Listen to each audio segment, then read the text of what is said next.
Hello day മീഡിയാസിലേക്ക് സ്വാഗതം.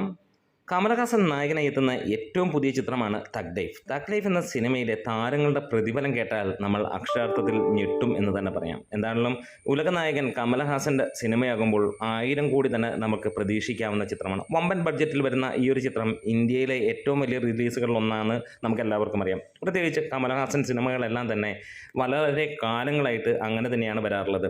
ബ്രഹ്മാണ്ഡ ചിത്രങ്ങളായിട്ട് തന്നെ വരുന്നു. അതുതന്നെയാണ് കമലഹാസൻ്റെ പ്രത്യേകത. അപ്പോൾ നമുക്ക് അദ്ദേഹത്തിൻ്റെയും ബാക്കിയുള്ള പ്രധാനപ്പെട്ട 6ഓളം താരങ്ങളുടെയും റെന്യൂമറേഷൻ നമുക്ക് സോഷ്യൽ മീഡിയയിലൂടെ വന്നിരിക്കുന്ന കണക്കുകളാണ്. ആ ഒരു കണക്കുകൾ നമുക്കൊന്ന് നോക്കാം. ഇവിടെ ഐശ്വര്യ ലക്ഷ്മിക്ക് 50 ലക്ഷം രൂപയോളമാണ് പ്രതിഫലം ആയിട്ട് പുറത്തു വരുന്ന റിപ്പോർട്ടുകൾ.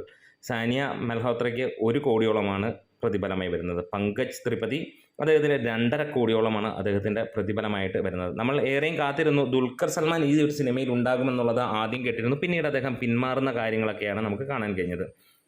സിംബുവാണ് മറ്റൊരു പ്രധാനപ്പെട്ട നായകനായിട്ട് അല്ലെങ്കിൽ താരമായി ഇതിനകത്ത് വരുന്നത്. 8 കോടിയോളമാണ് അദ്ദേഹത്തിൻ്റെ റിന്യൂമറേഷനായിട്ട് വന്നിരിക്കുന്നത്.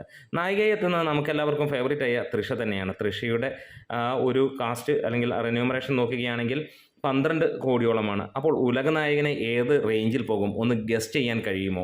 അതെ, അദ്ദേഹത്തിൻ്റെ ആ ഒരു എമൗണ്ട് എന്ന് പറഞ്ഞു കഴിഞ്ഞാൽ ഒരുപക്ഷെ മലയാളത്തിലെ മുൻനിര താരങ്ങൾ എല്ലാവരും കൂടെ നിരന്ന് നിന്നാൽ പോലും കിട്ടാത്തത്ര വലിയ ഒരു എമൗണ്ട് തന്നെയാണ്. ഒരുപക്ഷെ രജനീകാന്തിനൊപ്പമോ അല്ലെങ്കിൽ അതിൻ്റെ തൊട്ട് താഴെയായിരിക്കാം കമലഹാസൻ്റെ എന്ന് തന്നെ പറയാം. കാരണം സ്റ്റൈൽ മന്നൻ്റെ അത്രയും കമലഹാസൻ എത്താറില്ല എന്നുള്ളത് നമുക്കറിയാം. കമലഹാസൻ്റെ റിന്യൂമറേഷനായി പറയുന്നത് 75 കോടിയോളമാണ്. നമുക്കറിയാം കഴിഞ്ഞ ദിവസങ്ങളിൽ അല്ലെങ്കിൽ ഇന്നത്തെ ദിവസങ്ങളിലും ഏതാനും വെടി പൊട്ടിച്ചിട്ട് തന്നെയാണ് കമലഹാസൻ ഇവിടെ നിൽക്കുന്നത്. അതായത് കന്നഡയിലെ വിഷയവും കാര്യങ്ങളുമൊക്കെ ആയിട്ടുള്ള ഒരു കാര്യമായി പോകുന്നു. പക്ഷേ അത് തമിഴ് ജനത അദ്ദേഹത്തിൻ്റെ ഒപ്പം നിൽക്കുന്നു എന്നുള്ളത് തന്നെയാണ് തഗ് ലൈഫിൽ നമുക്ക് കാണാനുള്ളത്.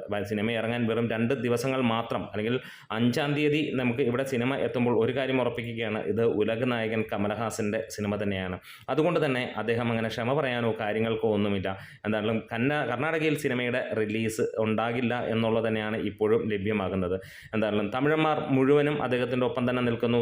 വമ്പൻ കളക്ഷനും കാര്യങ്ങളുമൊക്കെ ആയിട്ടാണ് സിനിമ പ്രീസെയിലൂടെ തന്നെ നിൽക്കുന്നത്. വിദേശ രാജ്യങ്ങൾ ഉൾപ്പെടെ അന്യ ഭാഷകളിലുമെല്ലാം സിനിമയ്ക്ക് നല്ല ലിവറേജ് ഉണ്ട്.